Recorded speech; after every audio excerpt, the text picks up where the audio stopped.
Oke, halo guys, bagaimana kabarnya? Mudah-mudahan teman-teman semua dimanapun berada, sehat-sehat selalu ya. Jadi kali ini aku mau cerita tentang investasi lagi guys. By the way, udah lama juga kan nggak berbicara tentang investasi.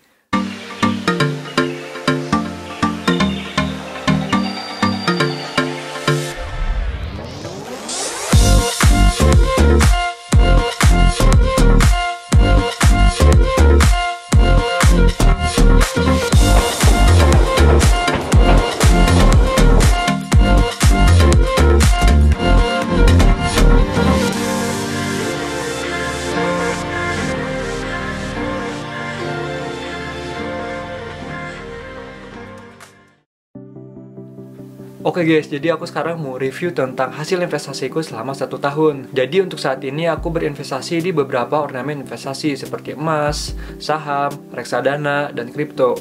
Dan di kesempatan kali ini aku mau review jujur tentang investasi reksadana aku selama 1 tahun di platform Bybit. Oke, jadi sebelumnya aku mau kasih tahu bagaimana cara aku memulai investasi di Bybit dan berapa nominal yang aku investasikan setiap bulannya.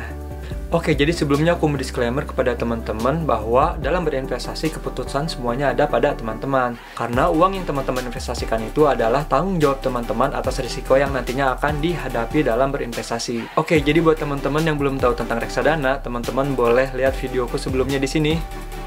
Sini juga, atau di sini.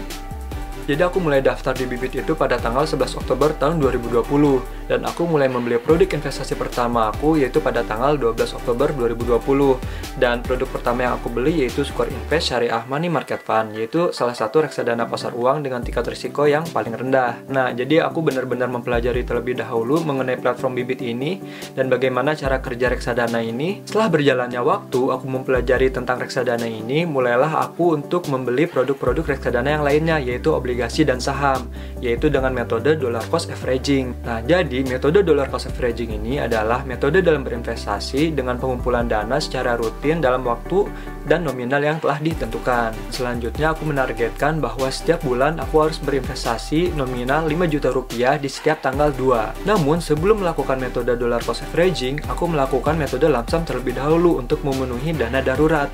Oke guys, jadi singkat cerita, setelah 1 tahun ini, aku mengumpulkan dana sebesar 84.736.697. Jadi di sini modal investasi aku itu yaitu sebesar 81.556.283 dengan keuntungan atau return 3.656.833 atau imbal hasil 4,51% saat ini, yaitu pada tanggal 28 November 2021. Untuk saat ini, alokasi performa portofolio aku yaitu 24% di reksadana pasar uang, 36% di reksadana obligasi, dan 40% di reksadana saham. Buat teman-teman ketahui, pada saat aku melakukan metode dollar cost averaging ini, aku tidak membeli lagi reksadana pasar uang. Jadi aku membeli reksadana pasar uang ini pada saat pertama kali aku mengumpulkan untuk dana darurat. Nah, jadi untuk tujuan investasi jangka panjang, yaitu di atas 3 tahun, aku memilih reksadana obligasi dan reksadana saham dengan melakukan metode dollar cost averaging. Nah, jadi pada saat harga naik aku beli, harga turun aku pun beli. Jadi aku targetkan bahwa setiap bulan aku berinvestasi sebesar 5 juta rupiah. Namun kadang bisa lebih atau kadang bisa kurang juga.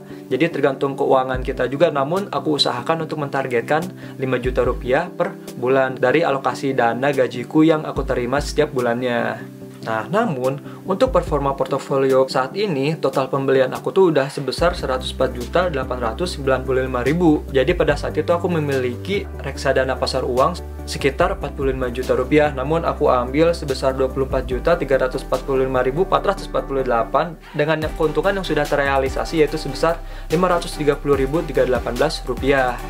Jadi karena ada satu dan lain hal, aku harus mencairkan dana reksadana pasar uang, yaitu sebesar 24.345.448. Jadi pada saat itu posisi reksadananya ya sedang naik karena trennya kalau reksadana pasar uang itu adalah cenderung selalu naik. Karena alokasi aset reksadana pasar uang tersebut sendiri adalah berupa seperti deposito syariah, sukuk dengan jatuh tempo kurang dari 1 tahun. Jadi terbilang cukup aman. Oke, jadi inilah review jujurku dalam berinvestasi reksadana selama 1 tahun dari alokasi dana gaji magang yang aku terima tiap bulannya. Bila dibandingkan dengan produk keuangan lainnya seperti produk keuangan bank seperti deposito, produk reksadana bisa dikatakan lebih menguntungkan dibandingkan deposito.